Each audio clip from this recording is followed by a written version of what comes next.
Reb David Feinstein once asked his father, the Greiser Reb Moshe, who was always happy. Reb Moshe had difficult times. Every day was hard. He had to run a yeshiva and he had people all over him all day long and he had difficulties and all kinds of yisurim. And he said, Tata, how do you manage to always be besimcha?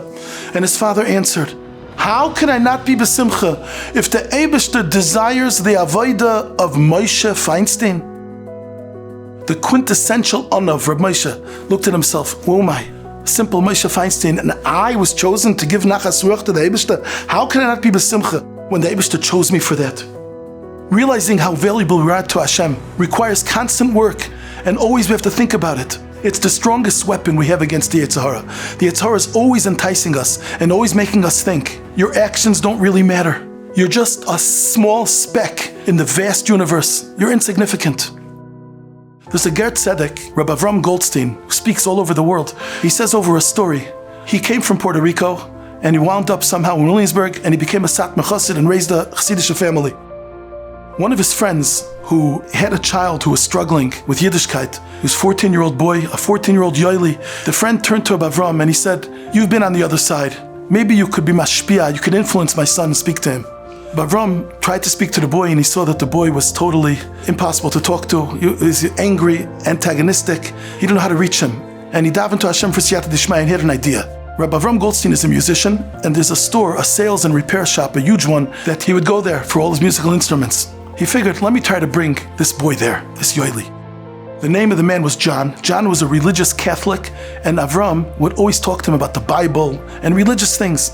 He comes to the store and he's holding Yoeli's hand and John sees him and says, hi Abe, how are you?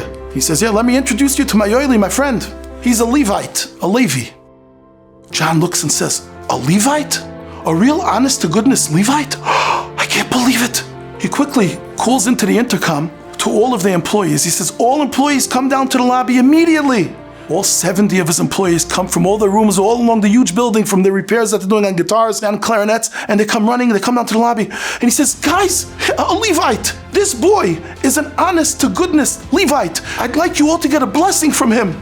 The boy, Yoeli, looks at Avram and he says, what's will the Michigana? He says, don't worry, he knows you're a Levi, and he wants you to give a bracha. Put your hands on the heads of each of these chavra here and say, may God bless you. That's all you have to do. Okay, the first fellow comes, a 6-footer. He puts his head down. Yoeli puts his hands on his head and he says, may God bless you. He stands up with humility, walks away. Next one comes, puts his head down. May God bless you. All 70 stood in line and they got a bracha from Yoeli. Afterwards, John thanks Yoeli with such humility. Thank you so much. A Levite, what a treat. What a great day we've had today. On the way to the car, Rabbi Avram sees Yoeli's crying his head off, sobbing uncontrollably. Yoeli, what's the problem? He says, I've never ever felt I had any importance, that I'm a Levi. I never felt any uniqueness. This is the first time I felt that I'm worth anything. This turned out to be the impetus. This was what motivated him to become a Ben Torah, little by little. This feeling of value. Rabbi Moshe Feinstein understood. The Eibishter literally begs us, serve me, do it for me, I need you, do nachas ruach for me. If the Eibishter needs my avodah, how can I not be besimcha?